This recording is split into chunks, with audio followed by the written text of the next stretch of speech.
Apa yang bisa diandalkan kepada Fritz Reger, kemudian dia jadi anggota Bawaslu RI? Maksudnya apa program seorang Fritz ini sehingga Anda memang tepat disebut sebagai pimpinan di Bawaslu RI?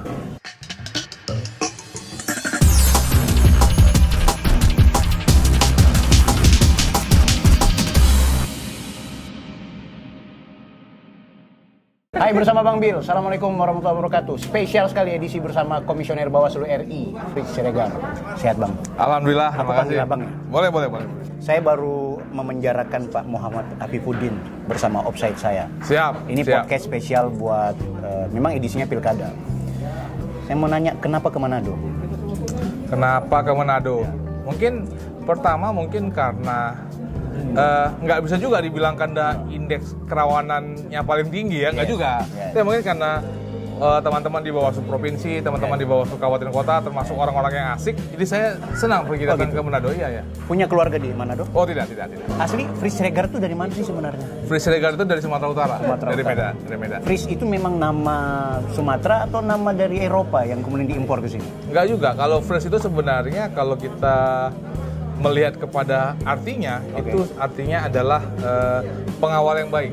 Itu bahasa apa? Itu bahasa Jerman. Bahasa Jerman. Mungkin karena saya anak laki-laki yang pertama ya, jadi saya disebut sebagai Fritz untuk bisa menjaga adik-adik saya. Gitu. Apa hubungannya dengan Bawaslu kalau seandainya diistilahkan? Ada hubungan dengan Bawaslu, mungkin Fritz kita semua dapat menjadi pengawal demokrasi yang baik dalam proses di pilkada ini. Keren. Kita berikan tepuk tangan dulu dong. Pak Fritz, saya mau lebih spesifik. Kenapa jadi penyelenggara pemilu? Anda siapa sebenarnya? Kok tiba-tiba ke Bawaslu? Saya seorang pengajar hukum tata negara. Jadi saya ini pertanyaannya kok jadi serius ya. Tapi kalau saya ingat, saya dulu pernah aktif menjadi staf khusus pada Panwaslu tahun 2019. Pada tahun 1999. Saya menjadi di Sumatera. Panwaslu untuk di Jakarta, menjadi pada saat pertama kali Panwaslu itu dibentuk. Jadi saya pernah menjadi staf di Panwaslu. Kemudian saya bisa melihat bagaimana proses pengawasan yang terjadi. Kalau ingat di situ adalah saat dimana para anggota Panwaslu itu ada dari akademisi, tokoh agama, kejaksaan, Mahkamah Agung, itu masa-masa itu. Kemudian tahun 2004 sampai 2009 saya menjadi asisten hakim di Mahkamah Konstitusi. Keren. Jadi saya banyak bergaul dengan proses pilkada-pilkada. Jadi tahun 2008, 2007 itu saat kita mulai pilkada langsung. Jadi saya banyak melihat dari proses pileg pilpres tahun 2004, di mana ikut juga seleksi. Jadi banyak belajar di soal bagaimana sengketa hasil suara. Jadi kenapa jadi anggota Bawaslu? Saya rasa pada saat kita punya kesempatan untuk melakukan yang baik untuk negeri ini, kesempatan tersebut harus kita lakukan, harus kita ambil alih. Apa yang bisa diandalkan kepada Fritz Reger, kemudian dia jadi anggota Bawaslu RI? Maksudnya apa program seorang Fritz ini sehingga Anda memang tepat disebut sebagai pimpinan di Bawaslu RI? Ini bukan bagian dari untuk seleksi tahun 2021 kan? Saya nggak tahu itu urusan Bapak. Siapa tahu ini bisa jadi kampanyenya.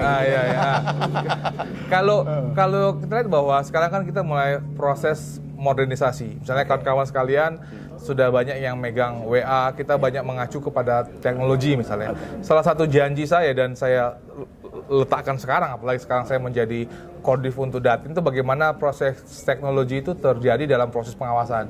Ya memang kita bisa memakai kertas, tapi pada saat proses pengumpulan data, hasil pengawasan itu dapat dilakukan secara teknologi, itu akan lebih mudah.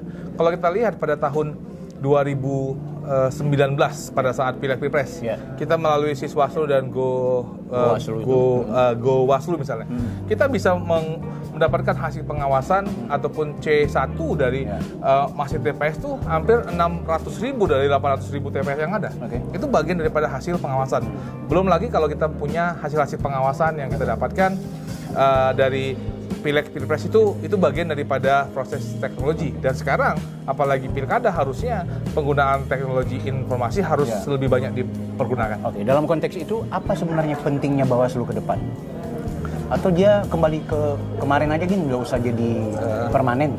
Kalau kita melihat kenapa Bawaslu itu bisa melakukan fungsi pengawasan, kalau kawan-kawan ingat bahwa pada tanggal 27 Juni 2019 Mahkamah Konstitusi itu membacakan putusan sengketa suara pilpres. Putusannya ada setebal 994 halaman. dan Bawaslu disebut sebanyak 880 kali Ya. dalam satu Betul. dalam putusan itu. Artinya adalah bahwa peran Bawaslu untuk melakukan fungsi pengawasan itu jelas. Kita bisa melaporkan apa yang terjadi di TPS, di pleno, di rekapitulasi, Boleh baik diklarifikasi, di hari maksudnya pemungutan kenapa suara. dengan munculnya nama-nama Bawaslu yang begitu banyak itu, kemudian itu menjadi relevan bahwa Bawaslu itu penting? Karena Dari sisi apa? karena Bawaslu sejak awal kita bisa menyampaikan secara data. Jadi kita bukan memberikan laporan secara kualitatif, tapi secara kuantitatif kita bisa menyebutkan TPS mana saja yang kurang, di mana terjadi proses coklat yang tidak terjadi, penduduk mana yang tidak terdaftar dalam DPT, bagaimana proses penanganan pelanggaran. Kita bisa menyampaikan data itu secara secara terang benderang dalam sebuah dokumen.